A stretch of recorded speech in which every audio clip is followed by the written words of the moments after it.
परम सत्कार्यो गुरु प्यारी सात संगत जी, राधा स्वामी जी।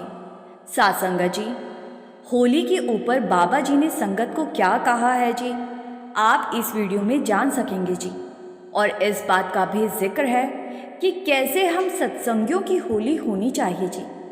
आप ये भी जानेंगे कि डेरे में होली किस तरह मनाई जाती है। वीडियो के आखिर में हम आपको ये भी बताएंगे, जब किसी ने हजूर जी से पूछा कि आपने 6 महीने बाबा जी के साथ रहकर क्या सीखा, तो हजूर जी के जवाब ने सबको हैरान कर दिया था जी। सात संगत जी, आपसे हाथ जोड़कर बेनती है जी कि वीडियो को आखिर तक ज़रूर सुने जी। वीडियो शुरू करने से पहले हम बाबा जी की प्यारी प्यारी संगत को होली की शुभकामनाएं देते हैं जी। सात संगत जी, हर त्यौहार को मनाने के तरीके अलग होते हैं जी। और अगर बात होली की करें तो होली को रंगों का त्यौहार माना जाता है। इस दिन हम एक दूसरे से मिलते हैं, रंग लगाते हैं और खुशियाँ बांटते हैं। लेकिन बाबा जी कहते हैं कि हम हर साल होली तो मनाते हैं, लेकिन क्या हमने कभी ये समझने की कोशिश की है कि इस त्यौहार का असली अर्थ क्या है। बाबा जी ने बड़े खुलकर समझाया जी कि होली कैसे मनानी चाहिए और डेरे में होली कैसे मनाई जाती है। सात संगत जी, बाबा जी हमसे पूछते हैं कि क्या हम उन महापुरुषों को याद करते हैं जिनकी वजह से होली का त्यौहार हमारे जीवन में आया है जी। हम सिर्फ दुनियावी रंगों में रंगने को ही होली मानकर बैठे हैं।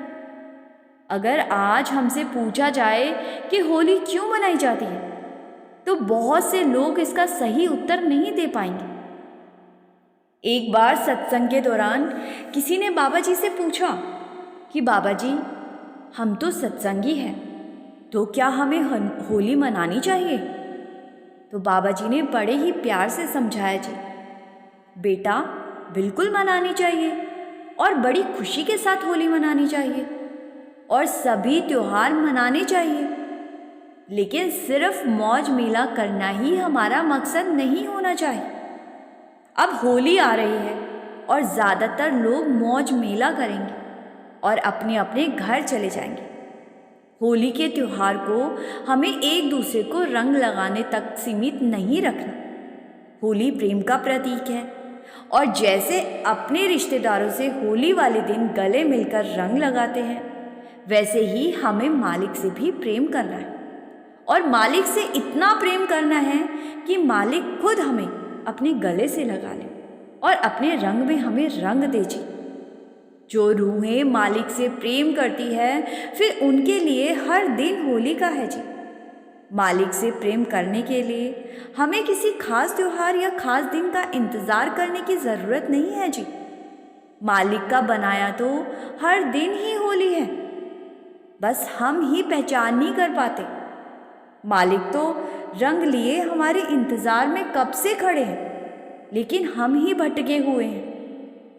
बाबा जी ने आगे समझाया कि अभी हम शरीरों के दायरे में हैं, तो हमें दुनिया और समाज के साथ भी निभानी है। हर तीज त्यौहार पर दूसरों से मिलना, अच्छी बातें करना भी हमारी एक जिम्मेदारी है।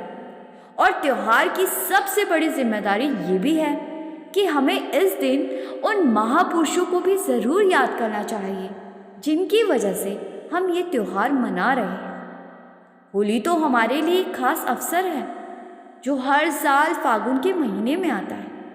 इस दिन लोग अपने सारे मतभेद भूलकर एक दूसरे को रंग लगाते हैं और गले मिलते हैं, जो आपसी प्रेम और एकता का प्रतीक है। मगर त्योहार के पीछे छिपे उद्देश्य और संदेश को समझना भी ज़रूरी है जी। अक्सर हम मौज मस्ती करके सोच लेते हैं कि हमने त्यौहार मना लिया, लेकिन असली बात तो इसके पीछे की भावनाओं को अपनाने की है। हमें ना सिर्फ इस त्यौहार के महत्व को समझना है, बल्कि अपने बच्चों को और दूसरों को भी इसका महत्व बताना चाहिए जी। बाबा जी ने कहा, होली रंगों का त्यौहार है, इसमें कोई संदेह नहीं, लेकिन असली रंग तो मालिक के प्रेम का है। जिसमें रंग जाना ही हमारी सच्ची होली होगी जी। बाहरी रंग तो कुछ ही घंटों में उतर जाएंगे, मगर माली के प्रेम का रंग अगर एक बार चढ़ गया तो वो जन्मों जन्मों तक कायम रहेगा जी। आगे बाबा जी ने समझाया कि डेरे में होली कैसे मनाई जाती है। बाबा जी ने डेरे की एक पुरानी घटना सुनाई जी। जब बाबा जयमल सिंह जी गद्दी पर विराजमान थे, एक बार होली के समय बाबा जी ने डेरे में रह रहे सभी सेवादारों को बुलाया और बाबा जी ने बड़े ही प्रेम से कहा, आज होली का दिन है। जो भी सेवादार अपने परिवार के साथ होली मनाना चाहता है वो खुशी खुशी अपने घर जा सकता है। मेरी तरफ से कोई मनाही नहीं है। होली पर अपनों के साथ खुशियाँ बांटना ज़रूरी है, इसीलिए आप सब अपने अपने घर जाओ और खुशियों के इस त्यौहार को मनाओ। बाबा जी के हुक्म के अनुसार सभी सेवादारों ने अपने अपने सामान बांध लिए जी और अपने घरों के लिए रवाना हो गए जी। लेकिन उनमें से 2 सेवादार ऐसे थे जो डेरे से नहीं जाना चाहते थे। उन्होंने सोचा, अगर हम सब के सभी डेरे से चले गए तो बाबा जी तो बिल्कुल अकेले रह जाएंगे और त्योहार तो बाबा जी के लिए भी वही है जैसा हमारे लिए है। तो हम अपने सद्गुरु को अकेले छोड़कर कैसे जा सकते हैं? और हमारे लिए इस संसार में बाबा जी के अलावा कोई और नहीं है। जिस दिन हम डेरे में आए थे उस दिन से हमने अपना सब कुछ बाबा जी के चरणों में समर्पित कर दिया था। इस बार हम बाबा जी के साथ ही होली मनाएंगे।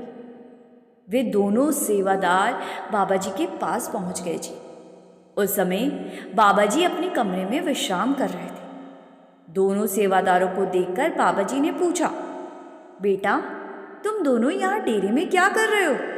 आज तो होली है और मैंने कहा था कि आप लोग होली मनाने जा सकते हो अपने अपने परिवार में। सेवादार ने विनम्रता से जवाब दिया, बाबा जी हमारा घर और परिवार तो आप ही हैं। हमारी तो पूरी दुनिया ही बस ये डेरा है।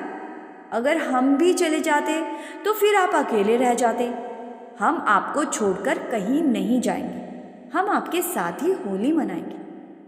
सेवादार की बात सुनकर बाबा जी मुस्कुरा पड़े और बोले, ठीक है बेटा, जैसी तुम्हारी इच्छा। फिर सेवादार ने बाबा जी के चरणों में बैठकर पूछा, बाबा जी एक सच्चे सत्संगी को होली कैसे मनानी चाहिए? बाबा जी ने बड़े प्रेम से जवाब दिया जी, बड़े प्यार से समझाया जी कि बेटा जब एक सत्संगी खुद को पूरी तरह मालिक के प्रेम में रंग लेता है तो उसके लिए हर दिन होली का दिन बन जाता है जी। सेवादार ने विनम्रता से पूछा, बाबा जी इसके लिए हमें क्या करना होगा? हम खुद को मालिक के रंग में कैसे रंगे? हमारे अंदर नाम कब प्रकट होगा? हम तो पूरी मेहनत से भजन सिमरन करते हैं, लेकिन अभी तक धुन सुनाई नहीं दी। हमें भी मालिक के रंग में रंगना है। आप हम पर बख्शिश करो। बाबा जी ने बड़ी सहजता से समझाया जी, बेटा तुम्हें बस अपना बर्तन साफ रखना है। जब बर्तन साफ होगा तो मालिक अपने प्रेम का रंग उस पर खुद ही भर देगा। तुम्हारा काम गिनती करना नहीं है, बल्कि पूरी श्रद्धा के साथ भजन सिमरन पर बैठना और अपना बर्तन साफ रखना है। अगर तुम बिना किसी गिनती के पूरी निष्ठा से ये करते रहोगे तो मालिक एक दिन ज़रूर बख्शिश करेगा। फिर बाबा जी ने सेवादारों को आंखें बंद करके ध्यान लगाने को कहा जी। तो दोनों भजन सिमरन की मुद्रा में बैठ गए जी और ध्यान लगाने लगे जी। तभी बाबा जी की अपार कृपा हुई जी और उन्हें धुन सुनाई देने लगी जी। उनकी सूरत रूहानी मंडलों तक पहुंच गई जी। उन्हें सब कुछ एकदम साफ क्लियर दिखने लगा जी। वो खुद को मालिक के रंग में रंगा महसूस करने लगे जी। कुछ देर के बाद जब उनकी अवस्था वापस लौटी तो वो बाबा जी के चरणों में गिरकर फूट फूट कर रोने लगी जी और भावुक होके बोले, हे मेरे सद्गुरु, आज आपने हम पर जो कृपा की है उसकी कोई तुलना ही नहीं है जी। आज होली के दिन आपने हम पर ऐसा रंग चढ़ा दिया जो कभी फीका नहीं पड़ेगा जी। आपने हमारी आत्मा को उस प्रेम के रंग में रंग दिया है जो जन्मों जन्मों तक कायम रहेगा।